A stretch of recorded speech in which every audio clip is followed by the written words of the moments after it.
Okay, good morning, everyone. Good Good morning. morning. Good morning, sir. Good morning. Good morning. Okay. Morning, So, sir. good morning. So we have reached up to the unit number 4 syllabus, and we have seen the syllabus of unit number 4. But one of student asked me about the sir, explain about the line 2 unit number 3. Unit number 3 मधली line 2 परत explain करा म्हणून सांगितलं होतं. ती आहे ती elements of building. Elements of building आणि लाईन 2 आहे ती एलिमेंट्स ऑफ बिल्डिंग. तर एलिमेंट्स ऑफ बिल्डिंग कोणकोणते असतात? तर एक्सकॅव्हेशन केल्यापासून फाउंडेशन असेल, column, here beam, plinth, lintel, छज्जा, रूफ, पॅरापेट आणि स्पाउट हे तुमचे बिल्डिंगचे एलिमेंट आहेत. तर जसं सांगितलं मी तुम्हाला, जमिनीचा खालचा पार्ट असतो त्याला सबस्ट्रक्चर म्हणतात आणि जमिनीच्या वरचा जो पार्ट असतो त्याला आपण सुपरस्ट्रक्चर म्हणतो. मग सबस्ट्रक्चरमध्ये फाउंडेशन हा पार्ट जातो आणि सुपरस्ट्रक्चरमध्ये मग बाकीचे तुमचे बीम, कॉलम, बीम, प्लिंथ हे एलिमेंट येतात. तर ह्याचा डिटेल स्टडी आपल्याला चॅप्टरमध्ये करायचा आहेच, बट एक क्वेश्चन होता म्हणून तुम्हाला मी परत एकदा थोडंसं 5 मिनिटात एक्सप्लेन करतो. ओके, तर बिल्डिंग कन्स्ट्रक्ट करताना सगळ्यात आपण काय करतो? तर फाउंडेशन पहिल्यांदा खड्डे खोदतो, म्हणजे त्या ठिकाणी पहिल्यांदा खाली फुटिंग, म्हणजेच त्याला फाउंडेशन म्हणतात. तो फुटिंग कन्स्ट्रक्ट करतो. त्या फुटिंग मधून सेकंड इलेमेंट जो बाहेर निघतो तो म्हणजे कॉलम. व्हर्टिकल जो इलेमेंट असतो, लाईन 2 बघा, युनिट नंबर 3 मधली पहिला पार्ट आहे तो फाउंडेशन. आपण एक्सकॅव्हेशन करतो, जिथपर्यंत खाली हार्ड आपल्याला मुरुम मिळत नाही तोपर्यंत आपण खाली खोदत जातो. खोदत गेल्यानंतर आपण जेवढे काही तुमची बिल्डिंगचे कॉलम्स असतील, पोझिशन, फुटिंग, तेवढे खड्डे काढल्यानंतर आपण त्याच्यामध्ये फुटिंग कन्स्ट्रक्ट करतो. त्या फुटिंग मधून कॉलम वरती येतो. सेकंड इलेमेंट आहे तो कॉलम. तो कॉलम वरती येतो. तो कॉलम जितकी स्टोरेज बिल्डिंग आहे तेवढ्या स्टोरेज बिल्डिंगला, म्हणजे 5 मजली असेल, 10 मजली असेल, तो कॉलम जोपर्यंत शेवटचा मजला कंप्लीट होत नाही तोपर्यंत तो कॉलम कंटिन्यू जातो प्रत्येक फ्लोअरला. त्याच्यानंतर बीम हा एलिमेंट आहे. तर बीम हा कॉलमला कनेक्ट झालेला एलिमेंट असतो. बघा, फाउंडेशन मधून, फुटिंग मधून कॉलम बाहेर निघतो, कॉलमला बीम कनेक्ट होतो. तर बीम कुठे कुठे कनेक्ट होतो? तर पहिल्यांदा जमिनीच्या लेवलला होतो खाली. त्यानंतर पहिला स्लॅब, जिथं स्लॅब पडतो त्या स्लॅबला खाली बीम असतात. त्या बीमला परत बीमच्या पुढचा इथला इलिमेंट आहे प्लिंथ. तो प्लिंथ इलिमेंट म्हणजेच ग्राउंड लेवलला. आपण घरात उंबऱ्यातून आत जाताना ज्या खालून पायऱ्यावरून वर जातो आणि जमिनीपासून त्या आपल्या दरवाजाच्या बॉटम पर्यंतची जी उंची असते त्याला आपण प्लिंथ लेवल म्हणतो. जमिनीच्या पासून जी पायऱ्या चढून वर जायची जेवढी उंची आहे तेवढ्या उंचीला आपण हे प्लिंथ म्हणत असतो. हे तुम्हाला मी डिटेल स्केच मध्ये दाखवणार आहे, डोंट वरी. पण आता आपण फक्त सिलेबस बघतोय म्हणून तुम्हाला मी पार्ट सांगतो. त्यानंतर नेक्स्ट आहे तो पार्ट लिंटेल. लिंटेल कुठं असतो? तर दरवाजाच्या वरची लेवल जी असते, दरवाजा आणि डोअर आणि विंडो, दरवाजा आणि खिडक्या याच्या वरची जी टॉप लेवल असते त्या टॉप लेवलला आपण लिंटेल असं म्हणतो. आणि त्या ठिकाणी आपण लिंटेल बँड टाकतो आणि त्याच्यावरती परत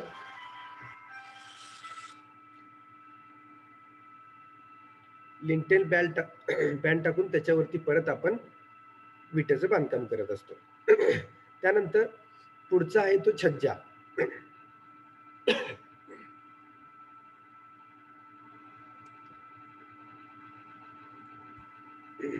नेक्स्ट एलिमेंट आहे तो छज्जा.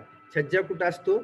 तर तुम्ही पाहिलं असेल, खिडक्याच्या बाहेरच्या बाजूला पावसाचं पाणी आत येऊ नये म्हणून एक थोडासा छोटा स्लॅब काढलेला असतो बाहेर. पाहिलं असेल सगळ्यांनी, खिडकीच्या वरती बाहेरच्या बाजूला एक पावसाचं पाणी आत येऊ नये म्हणून एक स्लॅब असतो छोटा, त्याला छज्जा म्हणतात सिव्हिल इंजिनिअरिंग मध्ये. त्यानंतर पुढचा एलिमेंट आहे तो रूफ. रूफ म्हणजे कोणत्याही बिल्डिंगला जे कवर असतो वरचा, मग तो पत्रा असेल, आरसीसी स्लॅब असेल ना, आणखी कोणताही असेल. आपण जुनी घरं आपली कशी धाब्याची घरं म्हणतो, जे वरचं कवर आहे टॉप कवर त्याला आपण रूफ म्हणतो. मग रूफ मध्ये जसं सांगितलं, आरसीसी स्लॅब असेल किंवा पत्र्याचं घर असेल किंवा धाब्याचं घर असेल किंवा अजून कोणत्याही टाईपचं असेल, जे वरचा कव्हरिंग पार्ट आहे त्याला रूफ म्हणतात सिव्हिल इंजिनिअरिंग मध्ये. त्यानंतर जे एलिमेंट सांगितलं पॅरापेट. पॅरापेट म्हणजे टेरेस वरती गेल्यानंतर जी बाहेरनं भिंत बांधलेली असते स्लॅबच्या वरती, बघा टेरेसवर गेल्यानंतर टेरेसच्या बाजूनी जी सगळी पेरिफेरीमध्ये जी भिंत बांधलेली असते त्या भिंतीला म्हणजे आपल्या कमरे एवढ्या उंचीची भिंत असते बघा टेरेसवरती, तर त्याला पॅरापेट म्हणतात. आणि स्पाउट, स्पाउट म्हणजेच काय, पाणी वाहून जाण्यासाठी जी पायपिंग सिस्टीम वगैरे केलेली असते किंवा टेरेसवरचं पाणी रेन वॉटर हार्वेस्टिंग करून जर जमिनीत आपण ते पाणी मुरवणार असेल तर जी पायपिंग सिस्टीम केलेली असते त्याला स्पाउट म्हणतात. लक्षात आलं?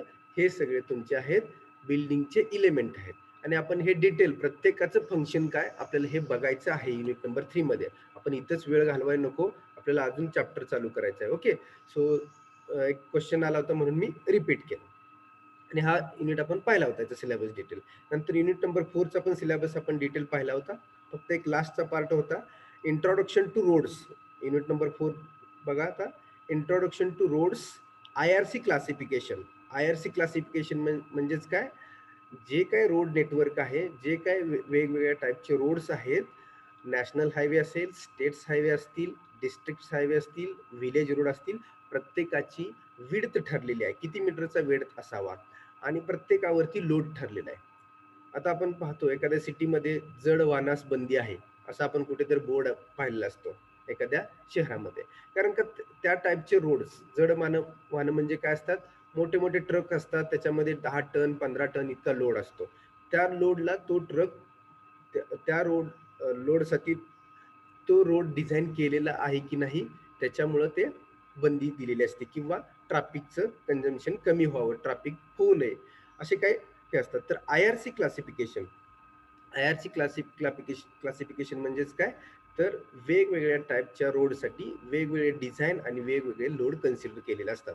आता ह्याचा डिटेल स्टडी तुम्हाला सिव्हिल इंजिनिअरिंगमध्ये 3rd इयरला गेल्यानंतर आहे, कारण का या रोड आणि ट्रान्सपोर्टेशन वरती जवळपास 2 सब्जेक्ट आहेत. सब्जेक्ट आता आपण फक्त एक पॉइंट बघणार आहे, म्हणजे बेसिक्स ऑफ सिव्हिल इंजिनिअरिंग या सब्जेक्टमध्ये तुम्हाला प्रत्येक सिव्हिल इंजिनिअरिंग मधल्या पुढच्या सब्जेक्टची थोडी इंट्रोडक्शन आहे. फक्त डिटेल सब्जेक्ट हे सिव्हिल इंजिनिअरिंगलाच तुम्हाला गेल्यानंतर लर्न करता येतील. Okay, then typical functions of cross section.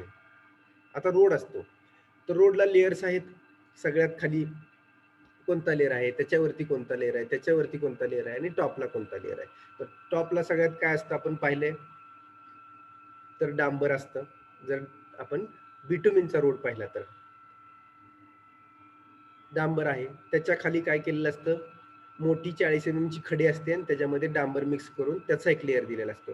त्याच्या जर खाली गेला अजून तर काय केलेलं असतं, मोठी खडी आणि मुरुम असतो, त्याचं कॉम्पॅक्शन केलेलं असतं. म्हणजे वेगवेगळ्या लेअरमध्ये तुमच्या टॉप सरफेस पर्यंत रोड हा कन्स्ट्रक्ट केला असतो. तर त्याचा क्रॉस सेक्शन कसा आहे हे आपण डिटेलमध्ये आपण पुढे बघणारच आहे. आणि लास्ट पॉइंट आहे युनिट नंबर 4 मधला, introduction to intelligent transport system. So this is the advance system for the transportation engineering. Advance म्हणजेच काय, आता आपण बघतो सिग्नल्स. जर आपल्याला ट्रॅफिकचा जर मेंटेन करायचं असेल ट्रॅफिक, आता आपण बघतो पुणे सारख्या मुंबई सारख्या सिटीमध्ये किती ट्रॅफिक, किती व्हेकल्स असतात, तर त्याला मेंटेन कसं करायचं, तिथं एक असलेला ट्रॅफिक पोलीस तो मेंटेन करू शकतोय का नाही. तर ह्याच्यासाठी काय तर इंटेलिजंट ट्रान्सपोर्ट सिस्टीम डेव्हलप केलेली आहे, ती म्हणजेच तुमचं सिग्नलिंग सिस्टीम असेल किंवा 1 वे 2 वे रोड्स आपण म्हणतो, एकाच डायरेक्शननं जाणारी वाहनं, तिथून एखादं समोरनी दुसरंच वाहन आलंय, हे वाहन आपण बघतो जनरली ज्यावेळी मार्केटमध्ये बाहेर फिरत असतो सिटीमध्ये, त्यावेळी कुठे तर 2 वाहनं एकमेकाच्या समोर येऊन उभा राहिलेले असतात, कुणालाच जायला रस्ता नसतो आणि मग ट्रॅफिक होऊन बसतं, पुढून पाठीमागून इतकी वाहनं सरी थांबलेली असतात. ते काय आहे तर द मॅनेजमेंट ऑफ ट्रॅफिकचं मॅनेजमेंट झालं पाहिजे. मग त्याच्यासाठी इंटेलिजंट ट्रान्सपोर्ट सिस्टीम आलेलं आहे सध्या. मग त्याच्यामध्ये मी तुम्हाला सांगितलं की 1 वे रोड, त्या रोडनी फक्त जाणारीच वाहनं जातील. दुसरा रोड असेल 1 वे तर तिथून फक्त येणारीच वाहनं असतील. आणि जर एखादा चौक असेल तर चौकामध्ये मध्ये काय करायचं, एक आयलँड उभा करायचं. चौकामध्ये एक मध्ये तुम्ही पाहिलं असेल, आता पंढरपुरात कोण असतील तर समजा शिवाजी पुतळा आहे, तर शिवाजी पुतळ्याला राऊंड मारून आपण जायचं जरी ह्या रोडनं आलो तर त्याला आयलँड म्हणतात. जे सेंटरला एक डेड असं स्ट्रक्चर उभा केलेलं असतं त्याला आयलँड म्हणतात आणि त्याला टर्न मारून आपण जात असतो. तर ह्या वेगवेगळ्या टाईपच्या इंटेलिजंट ट्रान्सपोर्ट सिस्टीम आहेत की त्या ट्रान्सपोर्ट सिस्टीम सिव्हिल इंजिनिअरिंगचा वापर करून यूज केल्या जातात आणि त्या परत फील्डवरती अप्लाय केल्या जातात. मग त्याच्यामध्ये जसं सांगितलं की तुम्हाला वन वे रोड्स असतील किंवा सिग्नल सिस्टम असेल. सिग्नल सिस्टमला तर फक्त सिग्नल बघून थांबायचं, बाकी कोणाला मेंटेन करायची पण गरज नाही. ऑटोमॅटिक सिग्नल टायमिंगला पडतात. त्या टायमिंगला आपण सिग्नलचा वापर करून आपण मुवमेंट आपली करू शकतो, ट्रान्सपोर्ट करू शकतो. So this is the intelligent transport system. So this is the syllabus of unit number 4. Okay. So now next part is the in semester examination. तुमची 30 मार्काची इंटरनल टेस्ट होतील कॉलेजमध्ये आणि त्या टेस्टची मार्क विद्यापीठाला 30 पैकी मार्क पाठवली जातील आणि राहिलेला आपण स्ट्रक्चर बघितलं सुरुवातीला 70 मार्काचा तुमचा थेरी पेपर असेल. तो 70 आणि 30 असं 100 मार्काचं टोटल या पेपरचं तुमचं वेटेज असेल एक्झामचं, थेरी एक्झामिनेशनचं. 30 मार्क कॉलेजमध्ये झालेल्या टेस्टची जाणार आणि 70 मार्क तुमची फायनल विद्यापीठाची एक्झाम असणार आहे. So that is the in semester examination. त्यानंतर नेक्स्ट पॉईंट आहे ते internal continuous assessment. Internal continuous assessment ICA म्हणजे तुम्हाला 25 मार्क्सचं टर्मवर्क आहे कॉलेजमध्ये. मग ते कशा बेसिसवर दिले जाते तर प्रॅक्टिकल्स. तर तुम्हाला या सब्जेक्टच्या अंडर काही प्रॅक्टिकल्स करायचे आणि ते प्रॅक्टिकल परफॉर्मन्स करून त्याचं जर्नल लिहिल्यानंतर तुम्हाला त्याची 25 पैकी मार्क्स मिळणार आहेत. अटेंडन्स आणि 25 मार्क्स ह्या प्रॅक्टिकलवरती मिळणार आहे, जर्नलवरती. तर ते कोणकोणते प्रॅक्टिकल्स आहेत इथं लिहिलेलं आहे. The ICA shall consist of any 6 practicals. कोणतीही खाली 8 दिलेल्यापैकी 6 प्रॅक्टिकल्स करायचे. तर कोणकोणती 6 प्रॅक्टिकल्स आहेत ती किंवा 8 प्रॅक्टिकल्स आपल्याला करायचे आहेत सिव्हिल इंजिनिअरिंगमध्ये, बेसिक्स ऑफ सिव्हिलमध्ये. तर बघूया आपण. 1 नंबरचं प्रॅक्टिकल बघा कोणतं आहे. Measurement of horizontal distances and offsetting. Measurement of horizontal distance. कसं 2 पॉईंट मधलं हॉरिझॉन्टल डिस्टन्स मेजर करायचं, त्यासाठी कोणकोणती इन्स्ट्रुमेंट आहेत सिव्हिल इंजिनिअरिंगमध्ये वापरली जातात, त्याचा वापर करून आपण 2 पॉईंट मधलं डिस्टन्स कसं मोजायचं. आताही आपल्याला माहित आहे सगळ्यांना टेप मेजर करतो आपण, पण टेपवरचे रिडिंग कळत नाहीत. बऱ्याच जणांना टेप माहित असतो पण फुटाचं आणि इंचाचं कॅल्क्युलेशन कळत नाही. बरोबर आहे ना. बऱ्याच जणांना टेप माहित आहे पण फूट आणि इंचाचं कॅल्क्युलेशन समजत नाही. तर सिव्हिल इंजिनिअरिंग मध्ये आपल्याला तेच बघायचं आहे. सेंटीमीटर, MM, फूट, इंच हे कॅल्क्युलेशन सगळे आपल्याला शिकायचे आहेत. मग मेजरमेंट ऑफ हॉरिझॉन्टल डिस्टन्सेस म्हणजेच कोणत्याही 2 पॉईंट मधलं डिस्टन्स मेजर करण्यासाठी एकतर आपण टेप वापरू शकतो किंवा चेन आहे सिव्हिल इंजिनिअरिंग मध्ये, इंजिनिअरिंग चेन म्हटलं जातं त्याला. ती चेन आहे, ती चेन वापरून पण आपण हॉरिझॉन्टल डिस्टन्स मेजर करू शकतो. त्यानंतर ऑफसेटिंग. इथे एक वर्ड आहे बघा, ऑफसेटिंग. ऑफसेटिंग म्हणजे काय, एखाद्या लाईनला परपेंडिक्युलर लाईन मार्क करायची. एखाद्या लाईनला परपेंडिक्युलर लाईन मार्क करायची असेल तर काय त्याला ऑफसेट टाकलं म्हणतो. म्हणजे राईट अँगल मध्ये त्याला ऑफसेट टाकायचं. आता तुम्ही आपल्या एखाद्या पेज वरती एका व्हर्टिकल लाईनला हॉरिझॉन्टल लाईन परपेंडिक्युलर काढणं सोपं आहे ना सोपं. कशाने काढू शकतो आपण. एका पेज वरती एका हॉरिझॉन्टल लाईनला व्हर्टिकल लाईन 90 डिग्री मध्ये काढायचे. तर कशाने काढू शकतो तुम्ही पेज वरती, कोण सांगेल.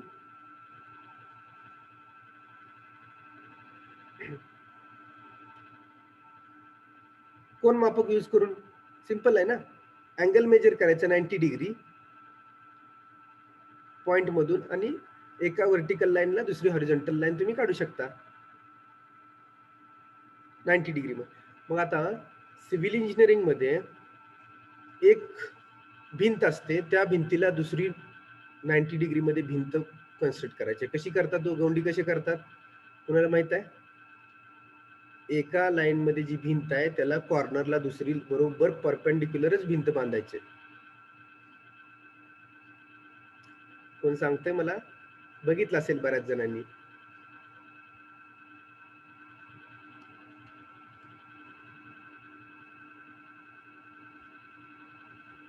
ट्यूब लेवल घेऊन सर. ट्यूब लेवलनी काय होतं, व्हर्टिकल लेवल मेजर केली जाते. ट्यूब लेवलनी 90 डिग्रीमध्ये वॉलला वॉल येत नाही किंवा पेजवरती कसं मी सांगितलं तुम्हाला एका व्हर्टिकल लाईनला हॉरिझॉन्टल लाईन काढायची असेल तर काय करतो आपण कोन मापक ठेवू आणि बरोबर 90चा पॉईंट कुठं आहे तिथं पॉईंट मार्क करून व्हर्टिकल लाईन मार्क करेल. पण ग्राउंड वरती गवंडी कसा कन्स्ट्रक्ट करतो? तुम्ही एक वर्ड ऐकला असेल, शब्द आहे गुन्ह्या. गुन्ह्या ऐकलाय का कुणी मराठीत? हो सर. हा, मग तो जो गवंडी असतो तो बरोबर काय करतो, एका जी लाईन कन्स्ट्रक्ट केलेली आहे त्या लाईनला एक्झॅक्ट गुन्ह्याच्या साह्याने लाईन दोरी बांधून घेतो त्या एका डायरेक्शन मध्ये आणि ती बरोबर परपेंडिक्युलर होते. दुसऱ्या केलेल्या कन्स्ट्रक्ट केलेल्या त्या भिंतीला दुसरी लाईन ही परपेंडिक्युलर होते आणि मग त्या लाईनला ही लाईन परपेंडिक्युलर कन्स्ट्रक्ट केली जाते, दुसरी वॉल किंवा दुसरी भिंत कन्स्ट्रक्ट केली जाते. तर त्याला ऑफसेटिंग म्हटलं जातं. ऑफसेटिंग म्हणजे एका लाईनला दुसरी लाईन परपेंडिक्युलर कन्स्ट्रक्ट करणे. मग तेही कसं करतो तर त्याचंही ग्राउंडवरती आपल्याला प्रॅक्टिकल आहे सिव्हिल इंजिनिअरिंग मध्ये. तर हे झालं measurement of horizontal distance and offsetting, practical पहिलं. सेकंड आहे study and use of dumpy level and auto level for determination of difference in elevation. आता ट्यूब लेवलचं तुम्ही एक्झाम्पल सांगितलं. ट्यूब लेवल कशासाठी लागते तर एका उंचीपासून दुसऱ्या उंचीपर्यंत जर डिस्टन्स मेजर करायचं असेल किंवा दोन्ही पॉईंट एकाच लेवलमध्ये जर ठेवायचे असतील तर त्याच्यासाठी ट्यूब लेवल लागते. तर आता सिव्हिल इंजिनिअरिंग मध्ये तुम्हाला फर्स्ट इयर मध्ये आता बेसिक्स ऑफ सिव्हिल इंजिनिअरिंग मध्ये डम्पी लेवल आणि ऑटो लेवल अशा दोन इन्स्ट्रुमेंट आहेत. जसे तुम्ही फिजिक्स मध्ये किंवा तुमच्या केमिस्ट्रीमध्ये काहीतरी वेगवेगळे इन्स्ट्रुमेंट पाहिले असतील. कोणी तर लिहितंय स्क्रीनवरती, प्लीज डोंट राईट. कोणी लिहिलं? Sorry sir. Don't write on screen.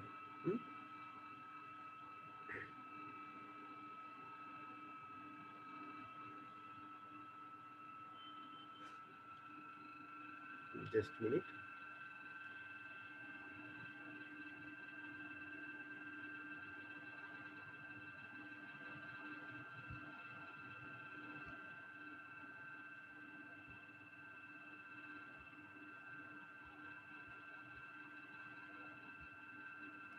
Okay, so second आपल्याला प्रॅक्टिकल कोणतं करायचं आहे? Study and use of dumpy level and auto level. Sir dumpy level आणि ऑटो लेवल काय सांगितलं तुम्हाला? दोन आपल्या सिव्हिल इंजिनिअरिंग मध्ये इन्स्ट्रुमेंट आहेत आणि त्या इन्स्ट्रुमेंटचा वापर करून आपण कोणत्याही दोन पॉइंट मधला इलेव्हेशन किती आहे, इलेव्हेशन म्हणजे उंची, तर दोन पॉइंट मधली उंची किती आहे हे आपण करू शकतो. आता सिव्हिल इंजिनिअरिंग मध्ये ते लागतंच, कारण का बिल्डिंग 1 मजली 10 मजली जात असते, तर त्याच्यासाठी या फ्लोअर पासून त्या फ्लोअरची उंची किती आहे, त्या विंडोच्या टॉप पासून स्लॅबची उंची किती आहे, दरवाजाच्या बॉटम पासून दरवाजाच्या टॉपची उंची किती आहे, हे सगळं आपल्याला मोजावं लागतं किंवा काढावं लागतं. तर त्यासाठी आपल्याला ग्राउंडवरती परत प्रॅक्टिकल्स आहेत, डम्पी लेवल आणि ऑटो लेवल. म्हणजे जर ग्राउंडवरती उभा असेल आपण तर ग्राउंड काय लेवल आहे का, जमीन कुठल्याही ठिकाणी एकसारखी आहे का, नाही, कुठं तर खड्डा आहे, कुठं तर उंची आहे, तर आपण ते एक्झॅक्ट मोजू शकतो या डम्पी लेवल आणि ऑटो लेवलचा यूज करून. ही अशी सिव्हिल इंजिनिअरिंग मध्ये ही बेसिक इन्स्ट्रुमेंट आहेत. त्याच्यापेक्षा खूप ऍडव्हान्स इन्स्ट्रुमेंट सुद्धा आहेत. Determination of difference in elevation म्हणजे दोन पॉइंट मधली उंची मेजर करण्यासाठी डम्पी लेवल आणि ऑटो लेवल आपण वापरणार आहे आणि त्याच्यावरून प्रॅक्टिकल परफॉर्म करणार आहे. ओके, तिसरं प्रॅक्टिकल आपल्याला करायचं आहे study and use of theodolite for angular measurement. जसं हॉरिझॉन्टल डिस्टन्स मेजर केलं, जशी उंची मेजर केली, तसं दोन पॉइंट मधला अँगल. आता दोन पॉइंट मधला अँगल आपण कागदावरती कसा मेजर करतो? कोन मॅपकनी मेजर करू शकतो. आपल्याला पॉइंट माहित असेल, जिथं आपण कोन पेपरवरती आपल्या एखादा पॉइंट माहित असेल, दुसरे दोन पॉइंट्स माहित असतील, तर त्या दोन पॉइंट्स मधला कोन मापकने एक हॉरिझॉन्टल लाईन मार्क करून कोन मापकने अँगल मेजर करू शकतो. पण ग्राउंड वरती अँगल मेजर करायचं सोपं आहे का? सिव्हिल इंजिनिअरिंग म्हणजे सगळं फील्ड वरती काम आहे, तर ग्राउंड वरती अँगल मेजर करायचं सोपं आहे का? सोपं आहे. त्याच्यासाठी सिव्हिल इंजिनिअरिंगमध्ये खूप सारी ॲडव्हान्स इन्स्ट्रुमेंट आहे. त्याच्यामधले एक थिओडोलाइट हे एक इन्स्ट्रुमेंट आहे. ते लिहिले बघा, theodolite, study and use of theodolite. त्याचा स्टडी आणि यूज कसा करायचा, तर त्याच्यासाठी हे थिओडोलाइट इन्स्ट्रुमेंट आहे. आणि या थिओडोलाइट इन्स्ट्रुमेंटचा यूज करून आपण अँग्युलर मेजरमेंट, आपल्या जवळ 10 मीटर 20 मीटरवर असणारे दोन ऑब्जेक्ट एका लोकेशन पासून किती, दोघांमधला किती इन्क्लुडेड अँगल आहे ते आपण काढू शकतो. ते फील्डवरती गेल्यानंतर आपल्याला ते प्रॅक्टिकल्स जमून जातील. ओके. त्यानंतरचा फोर्थ प्रॅक्टिकल आहे demonstration of total station for distance measurement, level determination. Total station, इथं वर्ड एक आहे टोटल स्टेशन.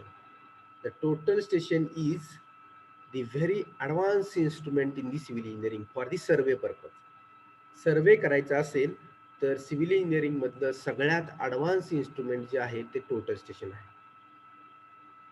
एका ठिकाणी उभं राहून तुम्ही 500 मीटर 600 मीटरवरचा एखादा पॉइंट असेल तर त्या पॉइंटवरचं डायरेक्ट एका ठिकाणी उभं राहून डिस्टन्स मोजू शकता. 1 किलोमीटर पर्यंत याची अॅक्युरेसी आहे या टोटल स्टेशनची. हे डिटेल तुम्हाला तसं सिव्हिल इंजिनिअरिंगला आल्यानंतरच याची प्रॅक्टिकल आहेत. फक्त याचं डेमॉन्स्ट्रेशन तुम्हाला बेसिक्स ऑफ सिव्हिलमध्ये आहे. ते इन्स्ट्रुमेंट काय आहे, त्याचे युनिट कोणते आहेत, त्याचे कंपोनंट काय आहेत, एवढं तुम्हाला डेमॉन्स्ट्रेशन फक्त बेसिक्स ऑफ सिव्हिलमध्ये आहे फर्स्ट इयरला. डिपार्टमेंटला गेल्यानंतरच त्याचा डिटेल प्रॅक्टिकल कशी करायचं त्याचं डिटेलिंग डिपार्टमेंटला आहे. का? कारण का याच्यावरती एक सब्जेक्ट आहे सिव्हिल इंजिनिअरिंगमध्ये. तुम्हाला फक्त बेसिक्स ऑफ सिव्हिल इंजिनिअरिंगमध्ये फक्त त्या इन्स्ट्रुमेंटच्या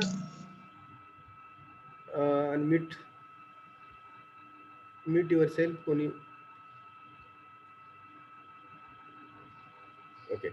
देन अँग्युलर मेजरमेंट जसं सांगितलं तसं टोटल स्टेशननी डिस्टन्स मेजरमेंट आणि लेवल डिटर्मिनेशन, म्हणजे हे एकच इन्स्ट्रुमेंट असं आहे की 2 पॉईंट मधला डिस्टन्सही मेजर करू शकतं आणि 2 पॉईंट मधला उंचीही मोजू शकतं. लेवल डिटर्मिनेशन म्हणजे उंची, म्हणजे आता तुम्ही सगळ्यांनी कॉलेजला आपल्या व्हिजिट केलेलीच आहे. कॉलेज बिल्डिंगची टोटल हाईट किती आहे? जर कॉलेजच्या गेटवरती जर हे इन्स्ट्रुमेंट आपण उभा केलं आणि जर एकदा बिल्डिंगच्या बॉटमला बायसेक्ट केलं आणि एकदा बिल्डिंगच्या टॉपला बायसेक्ट केलं तर त्या 2 पॉईंट मधलं उंची किती आहे ती डायरेक्ट ह्या इन्स्ट्रुमेंटने काढता येते. इतकी ॲडव्हान्स इन्स्ट्रुमेंट आपण इंजिनिअरिंग मध्ये वापरतो. बाकीच्या ब्रांचेस मध्ये सुद्धा बरीच आहेत अदर इन्स्ट्रुमेंट, त्याच्याशिवाय इंजिनिअरिंग इम्पॉसिबल आहे. Okay. So this is the experiment number 4 किंवा हे प्रॅक्टिकल नंबर 4 आहे. Then fifth, determination of coordinates of survey station on earth by using GPS metre. मी तुम्हाला थेरॉटिकली सांगितलं होतं चॅप्टर मध्ये की GPS ग्लोबल पोझिशनिंग सिस्टम. तर ग्लोबल पोझिशनिंग सिस्टम ही कशासाठी वापरली जाते, तर तुम्ही पृथ्वीवरती ज्या ठिकाणी उभा आहे तर त्या ठिकाणचं लोकेशन तुम्हाला समजतं. GPS हा डिव्हाइस असा आहे किंवा GPS मीटर हे असं इन्स्ट्रुमेंट आहे की पृथ्वीवरती तुम्ही कुठे उभा आहात त्या ठिकाणचं तुमचं लोकेशन तुम्हाला मिळतंय. ते लोकेशन म्हणजेच काय आहे, तर तुमचे लॉन्जिट्यूड आणि लॅटिट्यूड. आपली पृथ्वी कशी दिसते हो, गोल, साधारणतः आपण म्हणतो की अंडाकृती आहे. तर सगळ्यात टॉपचा पॉइंट त्याला नॉर्थ म्हटलेला आहे पृथ्वीच्या, सगळ्यात बॉटमचा पार्ट आहे त्याला साऊथ पोल म्हटलेला आहे. आणि पृथ्वी ही ईस्ट आणि वेस्ट अशा इक्वेटर्स, 2 इक्वेटर्स मध्ये डिवाइड केलेला आहे. व्हर्टिकल इक्वेटर नॉर्थ साऊथ आणि हॉरिझॉन्टल इक्वेटर आहे तो ईस्ट आणि वेस्ट, अशी पृथ्वी आपली डिवाइड केलेली आहे. तर ईस्ट आणि नॉर्थ कोऑर्डिनेट 2 पॉइंट पासून तुम्ही कुठे उभा आहात ते लोकेशन तुमचं तुम्हाला त्या GPS डिव्हाइसनी फाइंड आउट करता येते. आणि ते कोऑर्डिनेट्स परत तुम्ही कधीही पुढे एखाद्या रेफरन्ससाठी वापरू शकता. तर डिटर्मिनेशन ऑफ कोऑर्डिनेट्स आपले फाइंड आउट करायचे म्हणजेच काय करायचं, पृथ्वीवरती तुम्ही कोणत्या ठिकाणी उभा आहे हे GPS device, GPS meter use करून तुम्ही काढू शकता. उभा आहे काढू शकता किंवा त्या ठिकाणची पोझिशन फाइंड आउट करू शकता. म्हणजेच काय करू शकता, तर त्याचा नॉर्थिंग कोऑर्डिनेट आणि ईस्टिंग कोऑर्डिनेट. नॉर्थ कोऑर्डिनेट आणि ईस्ट कोऑर्डिनेट म्हणजेच काय, तर नॉर्थ पोल पासून किती अंतरावरती तुम्ही पृथ्वीवरती आहात आणि ईस्ट पोल पासून किती अंतरावरती आहे हे ह्या जीपीएस मीटरने समजतं. मग अशी खूप सारी ॲडव्हान्स इन्स्ट्रुमेंट्स आपल्याला वापरायला मिळतील आणि बघायला मिळतील, किंवा त्याच्यापासून सर्वे कसा करायचा ते आपण पाहू शकतो. देन नेक्स्ट पॉइंट आहे तो प्रॅक्टिकल आहे ते यूज ऑफ, या ठिकाणी जिओग्राफिक वर्ड झालाय, हा ग्लोबलच आहे. Use of global positioning system GPS for tracking and navigation purpose. So I have given one example to you. The police, जे पोलीस आहेत ते काय करतात, एखादा जो गुन्हेगार असेल तर त्याला सिम कार्ड वरती ट्रॅक करतात. जसं मी सांगितलं, कोणत्या टॉवरच्या नेटवर्कमध्ये तो पर्सन आहे त्याच्यावरून त्याला ते ट्रॅक करू शकतात. तसं जीपीएस डिव्हाइस हे जनरली मिलिटरीमध्ये यूज केलं जातं फॉर ट्रॅकिंग. फॉर ट्रॅकिंग म्हणजेच मिलिटरीमध्ये जनरली आपण पाहिलंय आपले जे काही सोल्जर्स मेजर्स आहेत ते युनिट्सनी आपल्या देशाचं संरक्षण करत असतात. त्यांच्याकडे 11 टीमची युनिट्स असतात. तर प्रत्येकाजवळ जीपीएस डिव्हाइस असतो मिलिटरीमध्ये असताना. ते समजा बाय चान्स काही एखादं डिझास्टर आलं, डिझास्टर मे बी काही येऊ शकतं, फ्लड येऊ शकतो, आईसबर्ग होऊ शकतो, किंवा बाहेरच्या टेररिझम करणं अटॅक होऊ शकतो.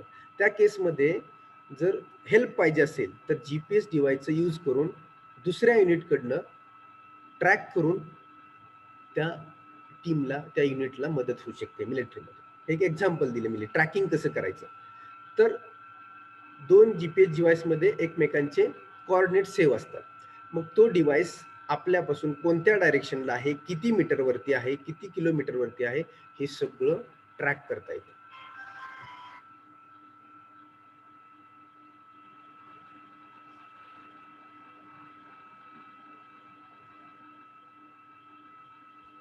So that is the tracking.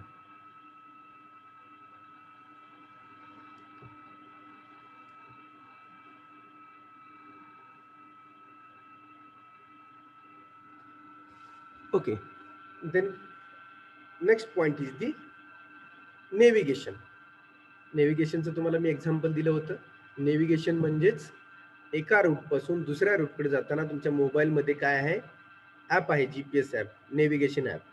तुम्ही काय करू शकता, नेव्हिगेशन स्टार्ट करून गुगल मॅपवरून एका ठिकाणाहून दुसऱ्या ठिकाणी रोड प्लॅन करू शकता, रूट प्लॅन करू शकता आणि जाऊ शकता. तर त्याच्यासाठी आपल्याला जीपीएस डिव्हाइस वापरायचं आहे.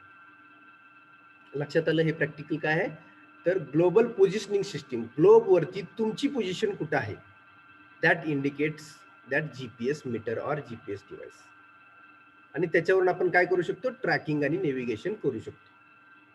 तुम्ही कुठेतरी फिरायला गेलाय, तिथं तुमच्याकडे जीपीएस डिव्हाइस असतील, तुम्ही एखाद्या जंगलामध्ये एखादा सर्वे चालू असेल गव्हर्नमेंटचा, तर त्याच ठिकाणी सुद्धा जीपीएस डिव्हाइस एकमेकाजवळ असतील. तर जंगलात तर मोबाईलला रेंज नसणार आहे, बरोबर आहे.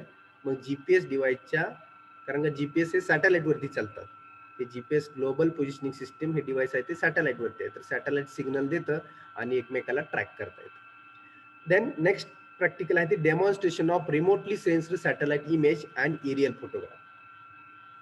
तर रिमोटली सेन्स्ड सॅटेलाइट इमेज म्हणजेच जसं मी सांगितलं होतं की एखाद्या रिमोट एरियाचा सर्वे करायचा असेल जिथं आपण जाऊ शकत नाही, तर तो आपण विमानाने त्या एरियाचे फोटोग्राफ्स घेऊ शकतो आणि त्या फोटोग्राफचा परत ऑफिसमध्ये बसून स्टडी करू शकतो. तर त्याचं डेमॉन्स्ट्रेशन कसं आहे ते सांगायचं तुम्हाला प्रॅक्टिकलला.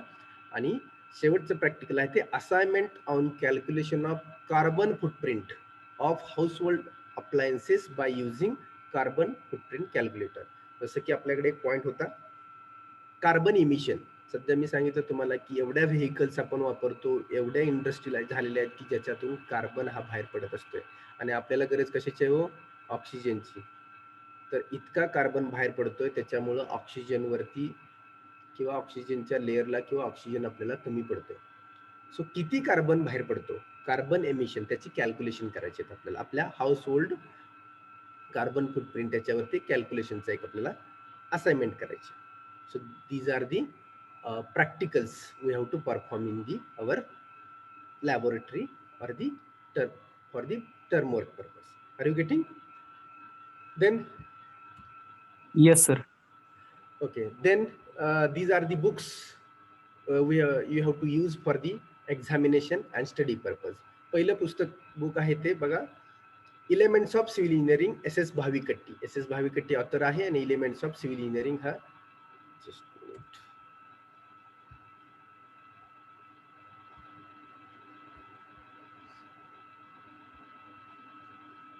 SS भाविकट्टी ऑथर आहे आणि एलिमेंट्स ऑफ सिव्हिल इंजिनिअरिंग हे पुस्तकाचं नाव आहे.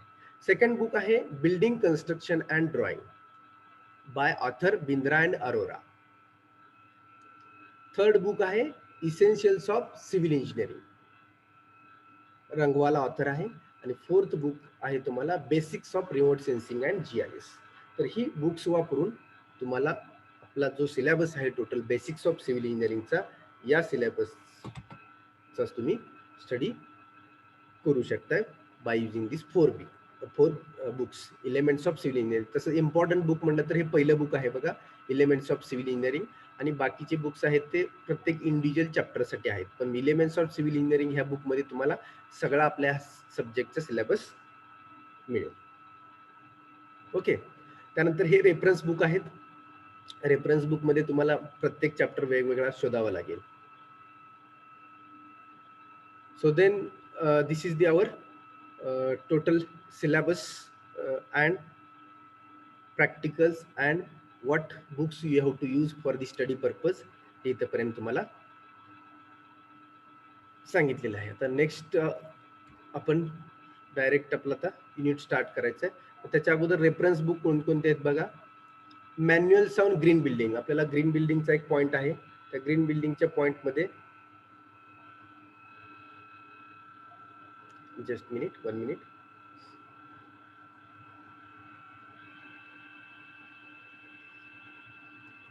तर ग्रीन बिल्डिंग कशी कन्स्ट्रक्ट करायची, त्याची कन्स्ट्रक्शन मेथड्स काय, त्यानंतर त्याचा ऍप्लिकेशन्स काय किंवा मटेरियल्स कोणकोणते वापरायला लागतात ग्रीन बिल्डिंग कन्स्ट्रक्ट करताना, त्याचं एक मॅन्युअल आहे.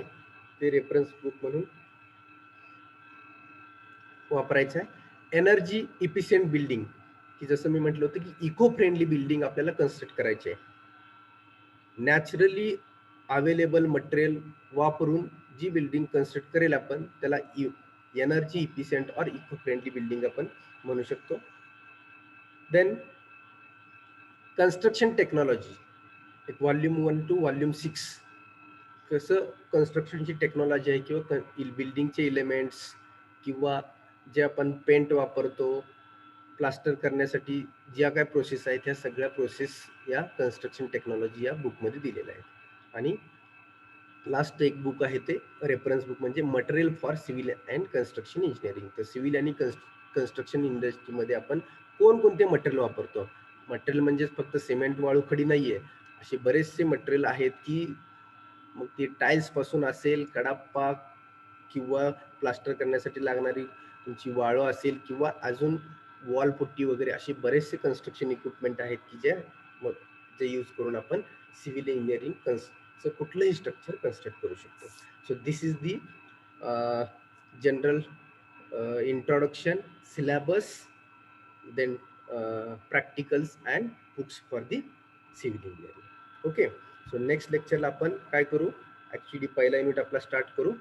आता आपला टाइम ऍक्च्युली संपत आलेला आहे, तर आपण नेक्स्ट लेक्चरला पहिला युनिट आपण स्टार्ट करू. Okay, so wait, I will take attendance and we will stop here today.